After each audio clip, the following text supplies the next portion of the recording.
Biography and Quotes of Ibn Arabi.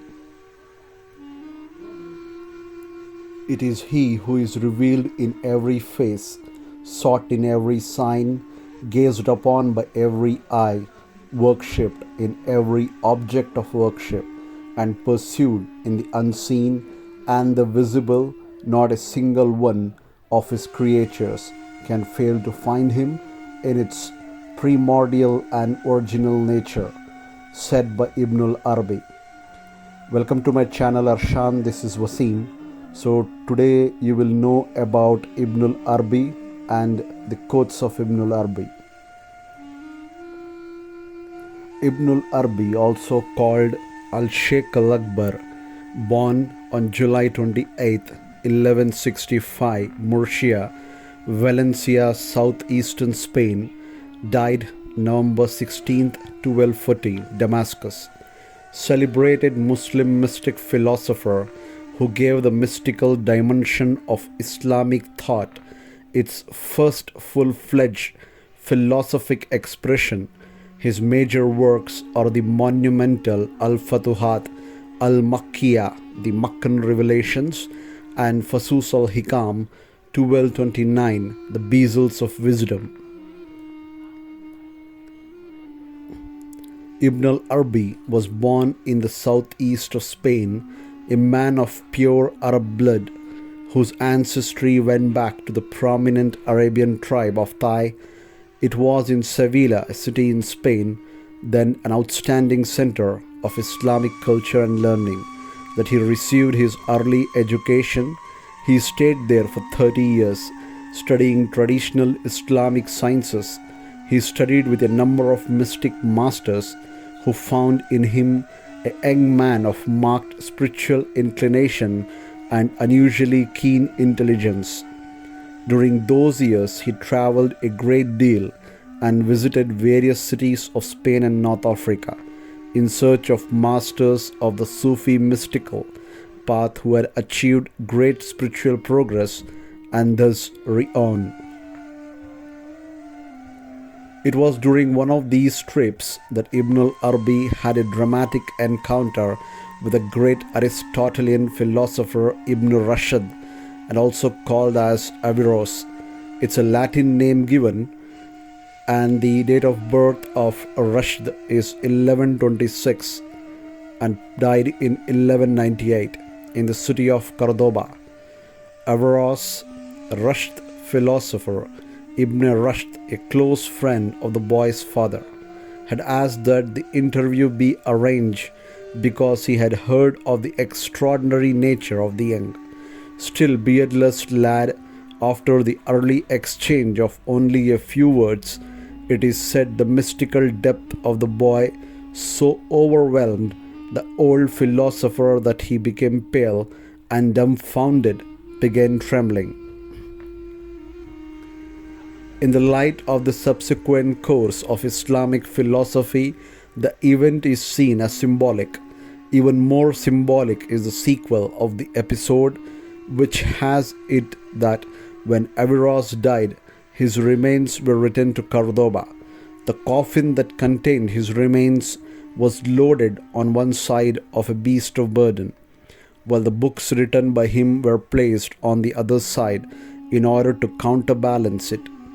It was a good theme of meditation and recollection for the young Ibn al-Arabi, who said, on one side the master, on the other his books. Ah, how I wish I knew whether his hopes had been fulfilled. In 1198, while in Murcia, Ibn al-Arabi had a vision in which he felt he had been ordered to leave Spain and set out for the east. Thus began his pilgrimage to the Orient, from which he never was to return to his homeland. The first notable place he visited on this journey was Mecca in 1201, where he received a divine commandment to begin his major work, Al-Futuhat Al-Makkiyah, which was completed much later in Damascus in 560 chapters. It is a work of tremendous size, a personal encyclopedia extending over all the esoteric sciences in Islam, as Ibn al-Arabi understood and had experienced them together with valuable information about his own inner life. It was also in Makkah that Ibn al-Arabi became acquainted with a young girl of great beauty, who, as a living example of the quality idea of the eternal Sophia, wisdom, was to play in his life a role much like that which Beatrice played for Dante. Her memories were eternalized by Ibn al-Arabi in a collection of love poems, Tarjumal al-Ashwaq, the interpreter of desires, upon which he understood composed a mystical commentary. His daring, patheistic expressions drew down on him the wrath of Muslim orthodoxy, some of whom prohibited the reading of his works at the same time that others were elevating him to the ranks of the prophets and saints. After Makkah, Ibn al-Arabi visited Egypt, also in 1201, and then Anatolia, where in Konya he met Sadr al-Din al-Khanwa, who was to become his most important follower and successor in the East. From Konya, he went on to Baghdad and Aleppo, modern Halab, Syria. By the time his long pilgrimage had come to an end at Damascus in 1223, his fame had spread all over the Islamic world. Venerated as the greatest spiritual master, he spent the rest of his life in Damascus in peaceful contemplation, teaching and writing.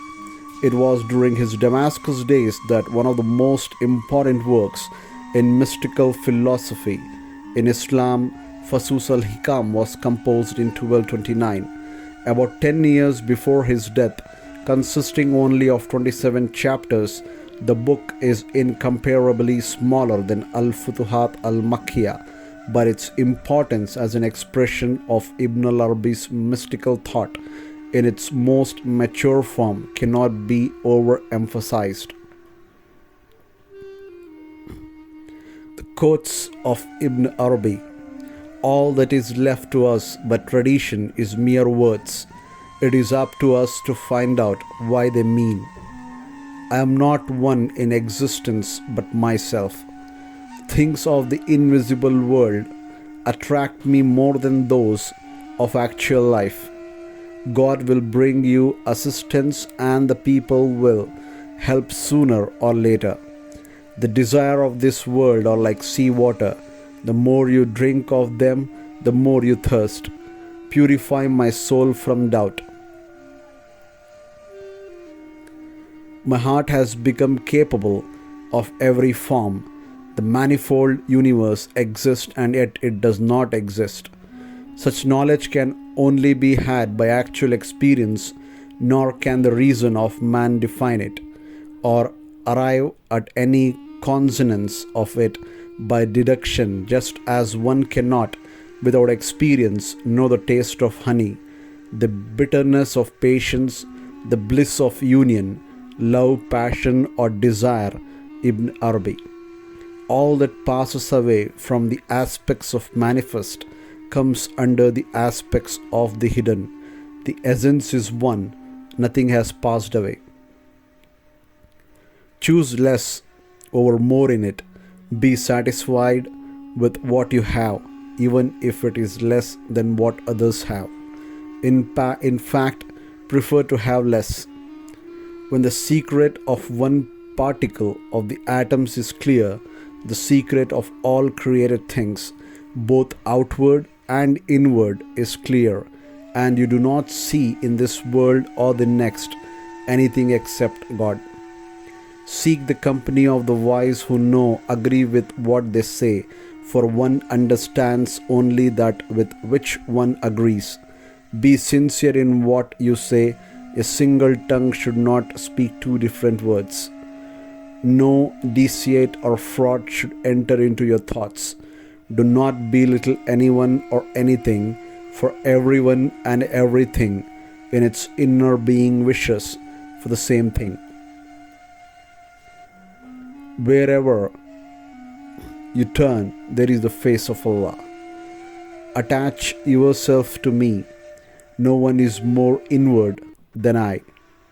The world is a place of preparation where one is given many lessons and passes many tests. What is bad is what you do with the world when you become blind to truth and totally consumed by your desires, lust, and ambition for it. Be established in truth. Do everything you do in order to come close to your Lord in your worship and prayers. Think that each deed may be your last act, each prayer your last prostration, that you may not have another chance. If you do this, it will be another motivation for becoming heedful and also for becoming sincere and truthful. Do everything you do in order to come close to your Lord in your worship and prayers. Think that each deed may be your last act, each prayer your last prostration, that you may not have another chance. If you do this, it will be another motivation for becoming heedful and also for becoming sincere and truthful. What you plant here, you will reap there. If pain wasn't the biggest blessing, why would God give it? On Him alone we depend for everything. Whoever builds his faith exclusively on demonstrative proofs and deductive arguments build a faith on which it is important to rely, for he is affected by the negativities of constant objections.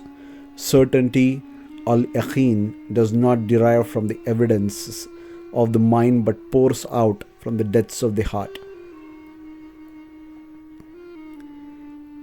As for the theorists and thinkers and the scholastic theologians, with their talk about the soul and its properties, none of them have grasped the reality. Such speculations can never grasp it. He who seeks to know the reality through theoretical speculation is flogging a dead horse. For he who seeks to know it by any means other than the one proper to it will never grasp it. If you hold to the unity, you are the truth.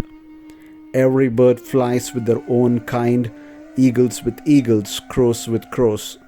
The ignorant one does not see his ignorance as he basks in its darkness, nor does the knowledgeable one see his own knowledge, for he basks in its light. Therefore, know yourself who you are. What is your identity?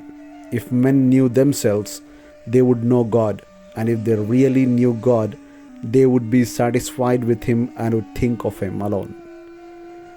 Your personal nature seeks its paradise. How can the heart travel to God when it's chained by its desires? These stories I have recounted to you will remind you of what is within you. If I am close to Him, He brings me even closer. When you know yourself, your I-ness vanishes. O God, I ask you of your light and guidance. I follow the way of love. I hope you enjoyed this Ibn Arabi quotes on success.